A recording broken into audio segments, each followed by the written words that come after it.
Ayan, what's up dribblers at mga ka-shooters? Kamusta po kayo? Justin Brownlee balik Manila para samahan ang Barangay Ginebra sa kanilang mga paghahanda.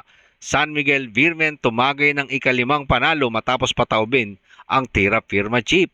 Magnolia Hotshot nakuha na rin ang ikalawang panalo sa kasalukuyang PBA All Filipino Conference. Tara, pag-usapan na talakayin natin yan matapos po akong maglambing sa inyo ng isang like, share, comment down below, and don't forget to subscribe and hit the notification bell button para updated po tayo sa ating mga video. Justin Brownlee balik Manila nga po yesterday. Mga ka-shooters, ay bumalik nga po ng bansa ang Barangay Ginebra San Miguel resident import at Gilas Pilipinas naturalized player na si Justin Brownlee. Dahil Ramadan nga po dyan sa Indonesia, nagkaroon ng Ramadan break. Ito pong si Justin Brownlee, pero hindi niya po sinayang ang mga pagkakataong ito'y bumalik sa ating pong bansa. Agad itong sumama sa team practice ng Barangay Ginebra San Miguel nang walang sinayang na pagkakataon itong si Justin Brownlee para makasama ang kanyang teammate sa Barangay Ginebra San Miguel. Magandang balita yan para sa mga kabarangay o sa team ng Barangay Ginebra, mga situs na kasalukuyan ay sobrang baba ng moral matapos ang dalawang sunod na pagkatalo. Kahit nga sa sandaling panahon lang niya makasama ang kanyang teammates ay makakatulong na yan para makapagpataas ng moral dahil alam naman natin mga shooters, after ng All Filipino Conference ay susunod agad ang Import Conference at inaasahan na si Justin Brownlee ang siyang ipaparada ng Barangay Ginebra San Miguel. Kasi nga mga shooters, yung present pa lang ni Justin Brownlee sa team practice ay malaking bagay na yan para muling manumbalik ang sigla at lakas ng kupunan ng Barangay Ginebra San Miguel. And hopefully, talagang masolusyonan ng Barangay Ginebra ang kanilang performance sa mga susunod nilang assignment.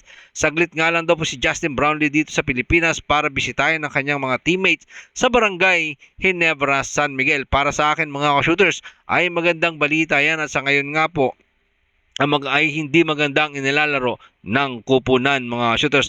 At speaking of magandang inilalaro, ito pong San Miguel Virmen ay patuloy na maganda ang kanilang nilalaro dito po sa kasalukuyang PBA All Filipino Conference. Matapos nga pong kubrahin ng San Miguel Virmen ang ikalima nilang panalo kagabi kontra sa Tira Firma Jeep na pinamunuan ni CJ Perez at Muala Tautua na nagtala ng 25 at 24 point. Itong si Mo Tautua ay nag-boost ng kanyang 17 points sa fourth quarter para pamunuan ang pananalasa ng San Miguel Virmen. Kasunod po dyan ang 21 points ni 7 times PBA MVP Junmar Pajardo. Matapos din po yan ang 16 points ni The Bro Terence Romeo. Si Cruz may 9, Manuel 7, Lassiter 6, Troliano 5 at Ross 1.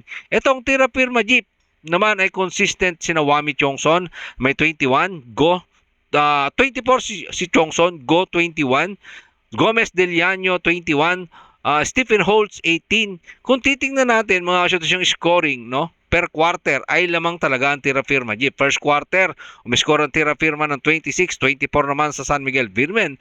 Pagpasok ng second quarter, 54-45 sa third quarter, 78-75 at ang final score 113-110 mga shooters. Sa ikalawang laro mga ka-shooters ay talagang nananalasa etong si Muala Tautua.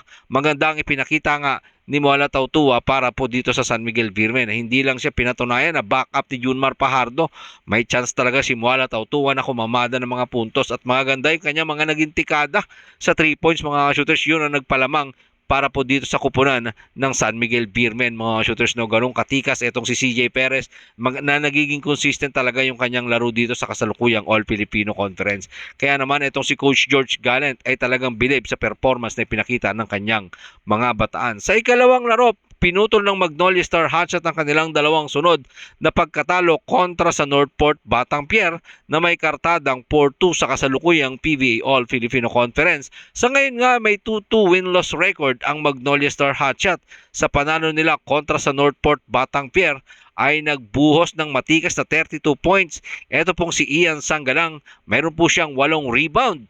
Kasunod po dyan etong si James Lapot na umiskor ng 14, Ahamnisi 13, Lee 13, Baroka 12. 5 sa kanilang mga manlalaro ang nagbigay at nag-ambag ng double-digit performance para kunin ang kanilang ikalawang sunod na panalo. Sapat naman po yan para maputol ang winning streak ng Batang Pier na matapos ang kanilang 2 game losing streak Di kitang laban ng nagtapos. Ito pong bakbakan ng nasabing dalawang kupunan mga shooters. Ano? Ito pong first quarter sa unang arangkada, nagtapos po yan sa 23-22. Second quarter, 46-45. Third quarter, 78-73. At ang final score nga po dyan sa bakbakang yan ay 104-97. 7-point lead victory sa Magnolia Star Hotshot mga shooters. Para sa mga susunod na laban ng All Filipino Conference sa team standing, ito naman po ang pinunuod o ang panunuorin natin at aabangan this coming Friday mga shooters, yung magiging bakbakan dyan po sa Phil Sports Arena, ang bakbakan Barangay Ginebra San Miguel at syempre yung Blackwater Boxing na mag-aagawan din po sa kanilang mga team standing. At aabangan po natin lahat yan sa mga bakbakan dito po sa PBA. Maraming pong salamat sa inyong panunood. Ano man po ang inyong opinion? Pag-usapan po natin yan dyan sa comment section. Ingatin, God bless everyone. Adjourn.